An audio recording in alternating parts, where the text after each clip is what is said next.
Effective coaching, my first pathway. I am so grateful today to be able to reflect back with all of you on this pathway. And it is the only pathway that I have completed, and it represents my whole time in Toastmasters and with Dynamically Speaking.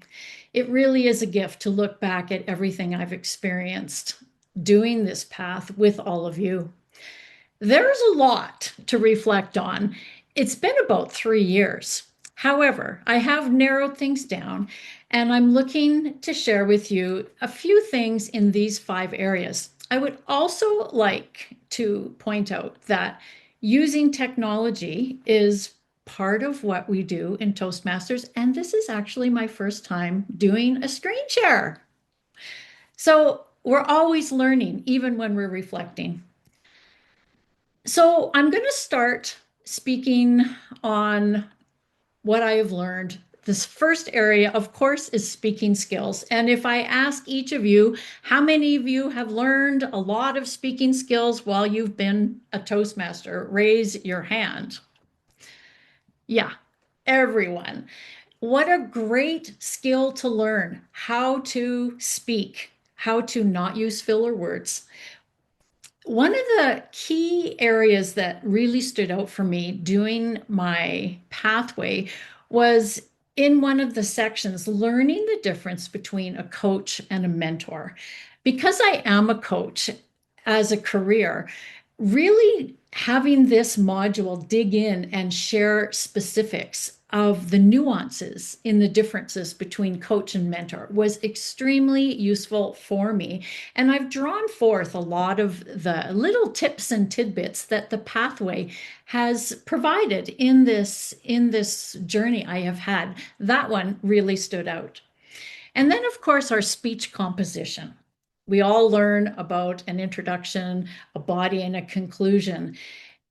I spoke before I joined Toastmasters. However, the depth of learning I've had in how to compose a speech, how to really put together a meaningful speech has just elevated. And then, of course, learning that story is so helpful. Maybe story over information. I love information, and I thought everybody else loved information and would like to hear a lot of information. However, it's maybe not as engaging as I thought. So, learning and remembering the one statement from Ken, our founder, is story for the heart, information for the head. And of course, engaging with the audience is so important. So, connecting with the heart is one of my biggest takeaways. And of course, that requires us to also be vulnerable and speak truth at a level that may be uncomfortable, but that is where our power lies and how we truly connect with our audience. The second area is technology. And look, here we are today. Technology is connecting all of us. So not only has technology been able to enhance our online speeches, we learn about Zoom. Now we're learning about AI, which is all new since I started Toastmasters.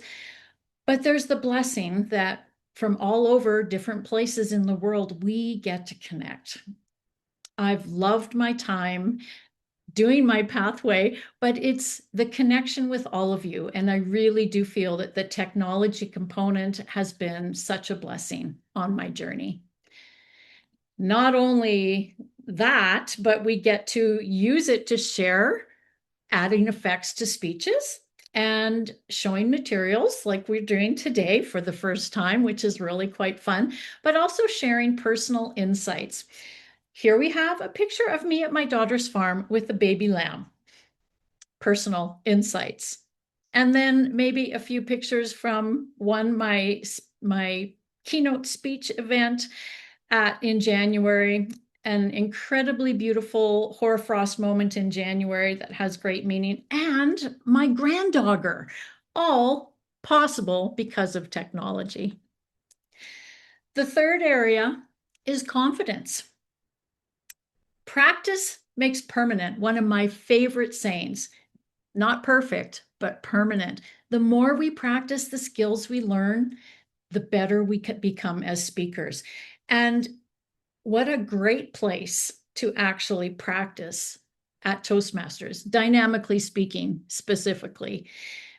Not only do we get to practice our own skills, but we get to observe other people speaking and their methods of speaking, different things we get to see, and then perhaps take back and incorporate into our own speaking. I find that that is such a gift for me and a great reflection over the time I've been at Toastmasters. And being all together in a safe place really has helped me build trust in my speaking skills and learning to let go in a safe space. And then taking on roles like all of you are doing today in order to support not only my speech, but all of the speeches. That contribution to the club has also really increased my confidence in being able to feel like a true member of the club by contributing, doing different roles. And the next area I would like to reflect with you on, number 4, is evaluations. To receive and give feedback, what an important part of all of our speeches so that we can learn to get better. To receive feedback, to develop. When I first started at Toastmasters, I was always so nervous about getting feedback. It's like, what did I do wrong? But then realizing that it's all such helpful and kind feedback to actually help you elevate. And then as an evaluator, to actually listen well to a speech so that you can give not only the kind, elevating feedback, but also, hey, here's where I would like to challenge you to do better. That is some of the most important learning tools that I think have helped me to really develop my speeches. And I actually competed in a speech evaluation competition right when I was a new Toastmaster, which was terrifying, but I learned so much about evaluations. That has been a key takeaway. And as Ken says, our best speech is always the next speech. And finally, my reflections on all of you, the connections that I have developed in Toastmasters. And I'm going to mention each of you quickly. Joelle Courteau-Willard, your unwavering support. You invited me, you started me on this journey. We go way back. You've been amazing. Tammy, my mentor. She's amazing, always supportive and kind. Freddie, full of encouragement and available for mentoring when she's off in different countries. Ken, technical evaluations that always work and great tips. Joseph, your detailed and invaluable perspectives have really impacted me. Shayla, her kind reach outs and healthy evaluations and smile are always so welcomed. Gannett, we got to gather in person. We found out we were so similar, a connection in Calgary made through Toastmasters. And the same with Karis. We shared our life stories over coffee. What a gift. Joelle Thorngrimson, hearing more about your unique career today and your passion for pregnancy and aviation is awe-inspiring. Pam, our Toastmaster today, your speeches are always so informative, and I take away such nuggets personally from every speech you give. Thank you. And Latachi, I'm humbled by the deep vulnerability that you share in your speeches. Pamela, your powerful invocations always make a difference. James, one of our newer members, I have the opportunity to mentor and support, and he's supporting me as well. And today will be my evaluator. Tija Negresco, need I say more? Sam, we were competition buddies in that first competition. It was such a gift to have somebody there that we could chat behind the scenes with when we were nervous. Stephanie, our fearless leader who has brought experience from other Toastmasters Club. I am always learning from you. Thank you. Melanie, our YouTube cooking expert. She has shared insights into YouTube that I had no idea about. It's been a pleasure to learn from her. Abraham, honestly, the invaluable buffet knowledge I have learned from you, I don't know what I would do without that.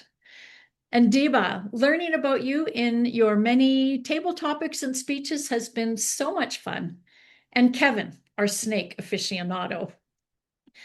So although there are 5 areas that I have been able to reflect with you upon, I do need to say that my effective coaching pathway has been such a pleasure because of the support and friendship that I've created with all of you. And I wanted to thank you all from the bottom of my heart for being with me on this journey and experiencing Toastmasters that I never thought possible. So the unexpected outcomes has been the joy of meeting all of you. And my first pathway, effective coaching, that's a wrap.